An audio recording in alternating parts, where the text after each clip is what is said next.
Fala, eu sou o Thiago Meirelles e esse é mais um vídeo de análises e palpites. E hoje vamos falar aqui de tênis.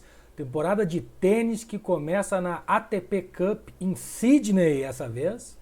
Todos os jogos acontecendo em Sydney. Sydney não é onde acontece Melbourne, não é onde acontece o Australian Open, tá? É diferente, o Australian Open é em Melbourne, vai ter torneio lá, mas a ATP Cup dessa vez vai ser toda realizada em Sydney.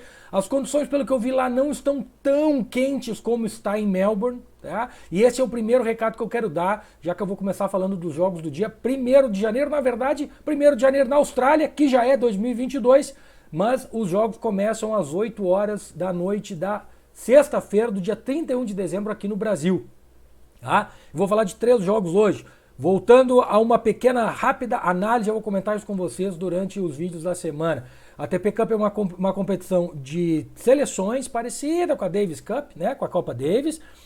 Isso faz com que os jogadores tenham, né, muita motivação na hora de defender o seu país. Por outro lado, é a primeira competição do ano. Então, alguns jogadores, nós vamos falar inclusive de uns jogos desses aqui, cuidado com lesão, jogadores, né, com alguma cautela, já que é começo de temporada, estão vindo de pré-temporada.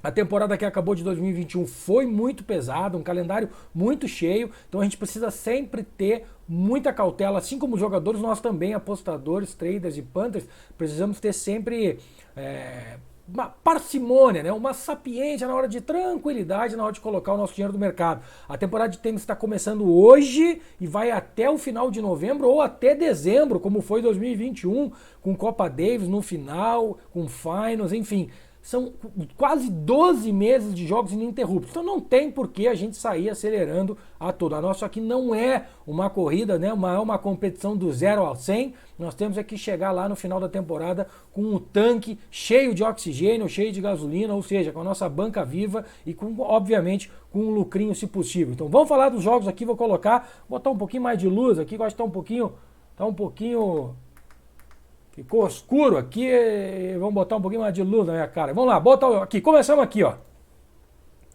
3 jogos. O primeiro, Garim e Bautista Agut. Olha só. Nós estamos falando de um jogador, o cara que chega no tênis aqui, o cara que está chegando agora no canal e está querendo aprender tênis, a primeira dica que eu dou é a seguinte: esquece isso aqui, ó. Ranking 17, ranking 19, esquece. Ah, Tiagão, esquece isso aqui. Esquece.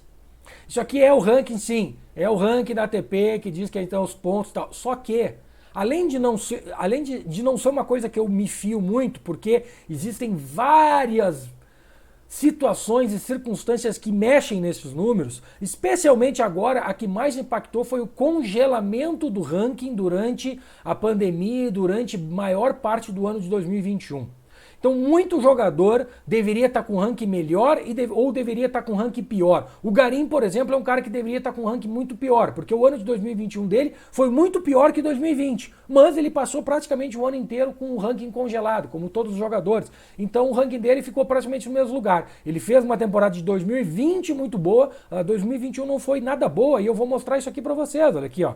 Em quadradura, o Garim, no ano de 2021 inteiro, ele ganhou só do Gombos no US Open e do Escobedo em Indian Wells. E o resto ele perdeu de todo mundo. Davi Fokina, Deminal, Laxonen, Tommy Paul, Isner, Tirt, perdeu todo mundo. Sabidamente ele é um cara de saibro, de quadra lenta, chileno, muito bom jogador, talentoso, mas além disso o mental dele para mim é muito fraco, certo? O Bautista Agut, muito mais experiente, muito mais calejado e, apesar de ser espanhol, tá? Que a tradição é as quadras de saibro, o Bautista Agut é um jogador que gosta muito da quadra mais rápida, de um jogo mais rápido. Ele é um jogador que bate mais reto na bola, um jogador de consistência de fundo de quadra, como qualquer espanhol é, mas o golpe dele é mais flat, é mais chapado. Então ele não é aquele espanhol que fica dando spin, né? E o Rafael Nadal, o maior deles, a grande escola. Ele não é. Então ele vai muito bem em quadra de grama, ele vai muito bem em quadra rápida. Então ele é um jogador muito favorito para essa partida. Na minha opinião, eu não vejo a menor condição do Bautista Agut perder essa partida pro Garim. Tá? Realmente eu não consigo ver, salvo lesão babá. Agora sim, lembrando, É a primeira partida da temporada. Temos que ter cautela. O Galgu também não é qualquer menino. O que o mercado nos oferece? Vou mostrar aqui uma coisa nova para esse ano, que é aqui, vou trazer a Pinnacle, que é a grande referência das books, das casas de apostas, e para tênis ela continua sendo imbatível. Tá? Então vamos lá. No geral, né? Christian Garin, Roberto Bautista Agut. Uma odd para vencer do Bautista Agut de 1,32, que obviamente é baixa, e eu não jamais faria essa aposta na vitória do Bautista Agut simples. Um handicap de games de -4. Significa que o Bautista Agut precisa ganhar no final com 4 games de diferença ou mais. Se ficar no 4, a aposta é devolvida. Olha só, eu até gostaria de fazer essa aposta. Eu acho que essa linha deveria ser 4,5 ou até 5. Certo? Agora, os motivos que me fazem não fazer esta aposta no -4. Primeiro jogo da temporada, é um deles. O Bautista Agut, ele é um jogador que, mesmo no pico da temporada, ele é um jogador que demora para entrar na partida, ele começa muito devagar as partidas. Isso significa que, com frequência, ou ele até perde o primeiro set, ou ele demora, ou ele sai tomando break no primeiro set. Isso significa que, se isso acontecer, isso não é uma tendência, isso é uma coisa que acontece de maneira geral com o Bautista Agut. Eu acompanho esse jogador há muito tempo, então consigo dizer isso. Eu não quero correr esse risco. E daqui a pouco, o primeiro jogo da temporada, daqui a pouco ele perde o primeiro set, daqui a pouco ele tá perdendo o primeiro, ele já tá atrás na partida, a perna pesa um pouquinho. Eu não sei como é que foi a pré-temporada dele, no detalhe, a gente não sabe as condições físicas. Então, assim, daqui a pouco ele já tira o pé e já, vou ter que fazer uma virada logo de cara. Bom, por outro lado, por que eu gosto da vitória e poderia até, se estiver acompanhando o jogo, poderia até entrar numa vitória do Bautista Agut de virada ou uma recuperação dentro do primeiro set, é a motivação de estar defendendo o país dele.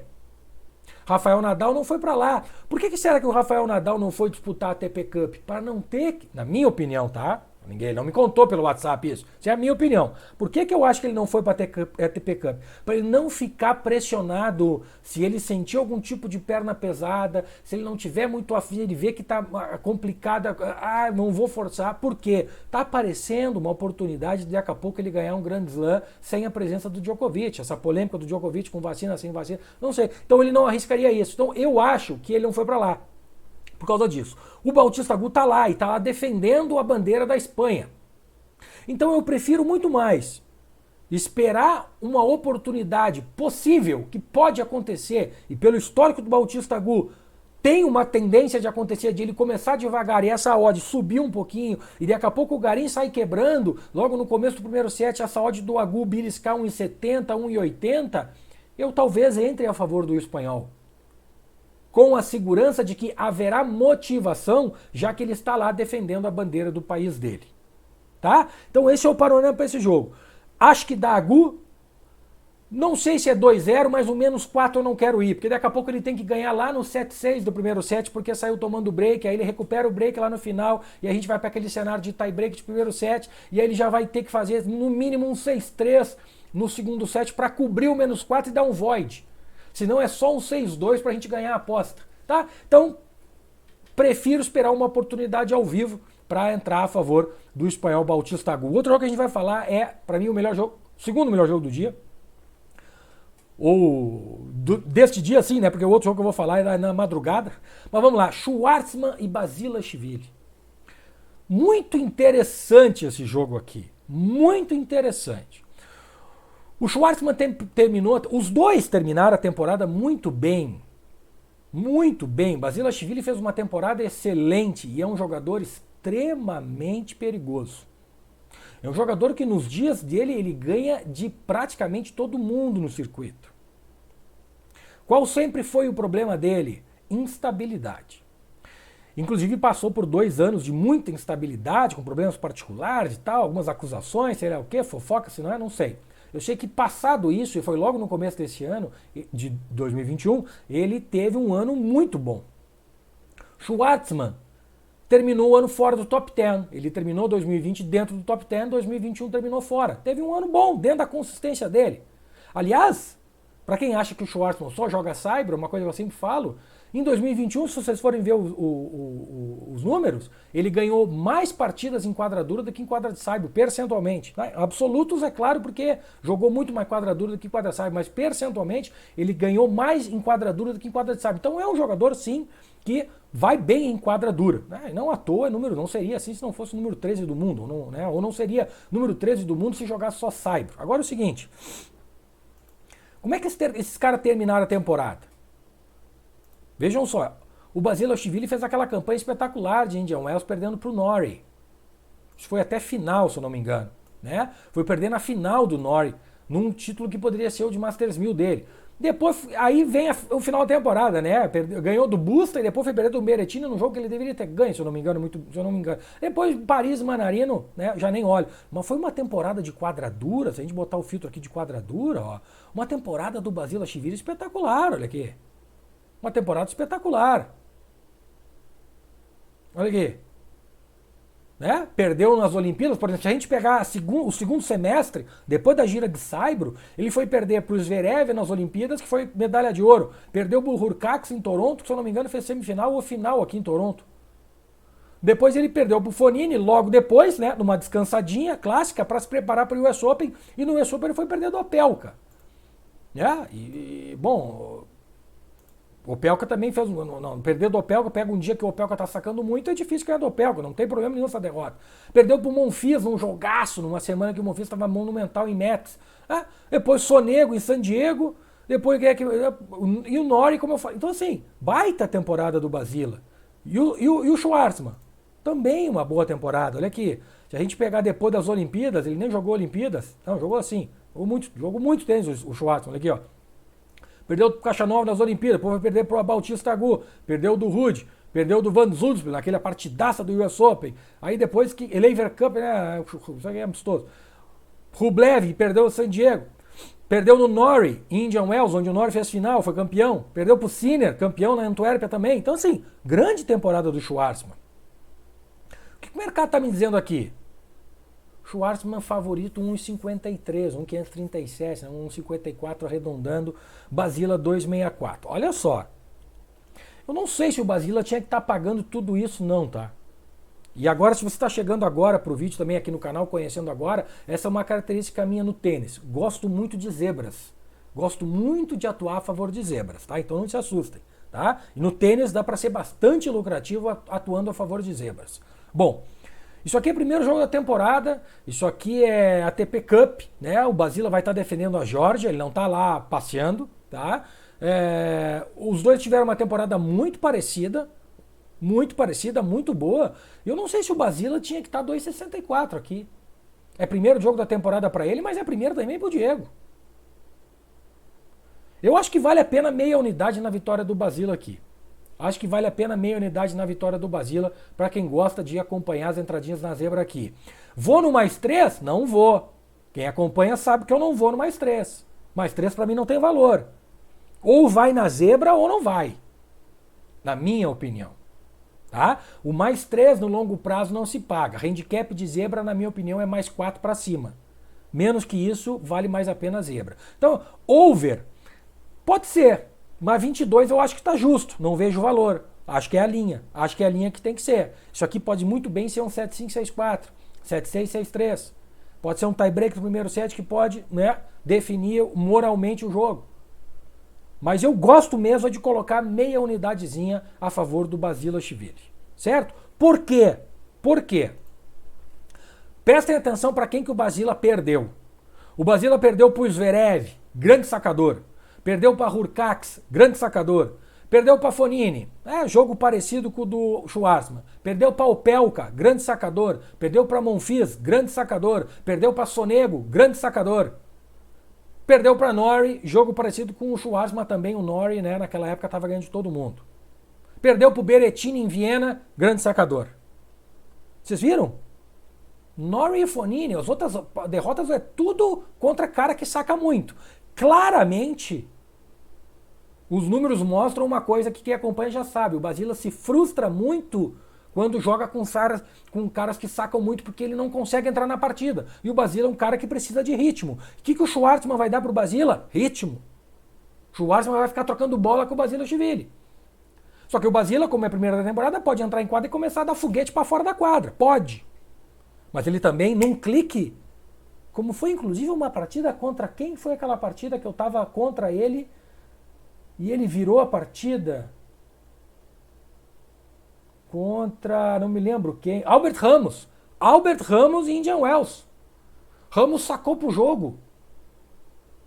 E o Basila, daqui a pouco, começou a pintar a linha, jogando uma linha, pegou confiança e atropelou e virou o jogo. O Schwartzman vai dar ritmo pro Basila. De quem é que o Diego perdeu? Caixa 9. Bom sacador. Bautista Agut, trocador de bola. Rude, relativamente trocador de bola, não vive do saque. Van der Susper, trocador de bola. Rublev, Leverkamp, Rublev, sacador. Norrie, trocador de bola. Sinner, sacador e trocador de bola. Tiafoe, sacador e trocador. Tiafoe, Sinner, Rublev, jogos muito parecidos com o Basilashvili. Muita potência, especialmente no forehand. Do Sinner, do Rude, do Tiafoe. Então, para mim, esse preço está desregulado. O Schwartzman é favorito para mim, mas deveria ser uma odd de 1,80, 1,70 e poucos, ali no máximo. Tá? Porque é um pouco mais de consistência, um jogador um pouco mais confiável e tal. Eu entendo o mercado, né? Não querer botar muito o dedo para lado do Basila, mas, cara, eu vou de meia unidade no Basilashvili. E o último jogo que nós vamos falar é esse aqui, ó.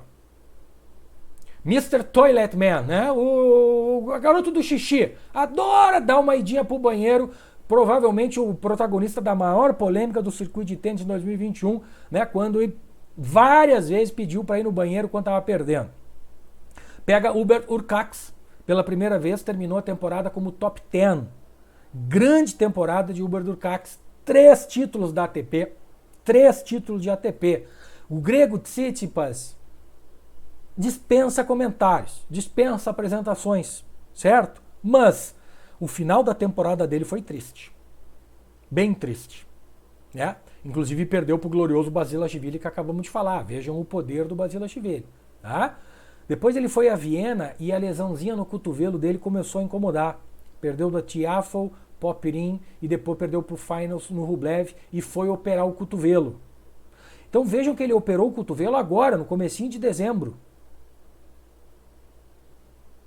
Operou o cotovelo no comecinho de dezembro.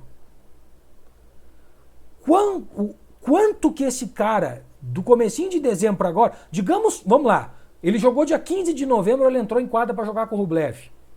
Digamos que ele tenha operado o cotovelo dia 16 de novembro. Quanto tempo ele se recuperou? Uma semana? 10 dias? Tá, 10 dias, vamos dizer. E aí começou a treinar de novo. Digamos que tenha começado a treinar. Ele treinou 20 dias de dezembro? Será que esse cara tá com ritmo de jogo para encarar o Hurkacz?